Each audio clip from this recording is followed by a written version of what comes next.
Walay katapusan nga pag-antos.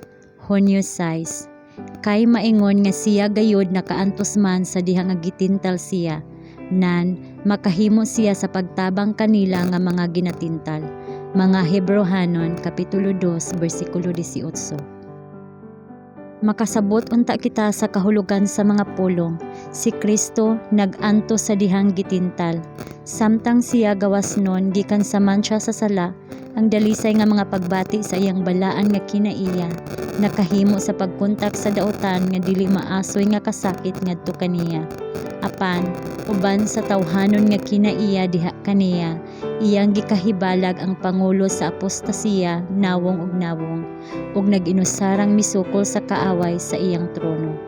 Dili bisan pinaagi sa usa ka hunahuna, madala si Kristo sa pagtugyan ngadto sa gahom sa pagtintal.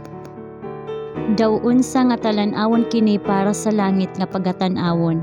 Si Kristo nga wala makahibalo bisan gamay nga buling sa sala o kahugawan, mikuha sa atong kinaiya sa iyang pagkadaot nga kahimtang. Kini maoy pagpaubos nga labaw pa kaysa matugkad sa tawo. Ang Dios gipadayag diha sa unod, iyang gipaubos ang iyang kaugalingon. Daw unsa nga topiko para huna-hunaon, para sa malawom tinud-anay nga pagpamalandong. Hilabihan kadako nga siya mao ang halangdon sa langit, ug bisan pa niana siya miduko sa hilabihan kaubos nga wala mawala ang usa ka atomo sa iyang dignidad ug himaya. Nagtikubo siya sa kakabos ug sa kinahiladman nga pagpaubos sa taliwala sa mga tawo.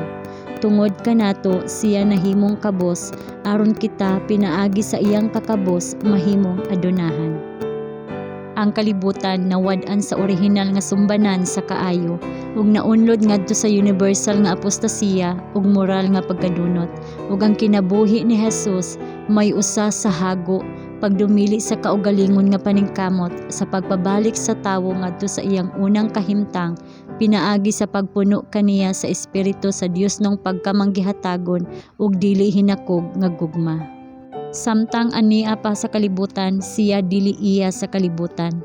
Kadto maoy usa ka mapadayunon nga kasakit ngadto kaniya sa pagpakig-uban sa adunay pagdumot, pagkadautan ug kahugawan nga gidala ni Satanas.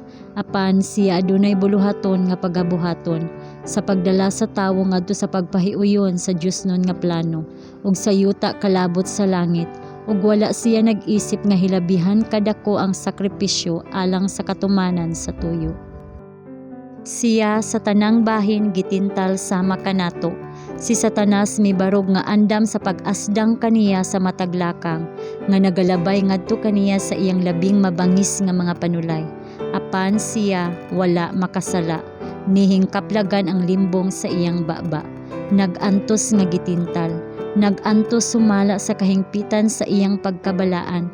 Apan ang prinsipe sa kangitngit walay hikaplagan diha kaniya, walay bisan usa ka hunahuna o pagbati nga mitubag sa tentasyon.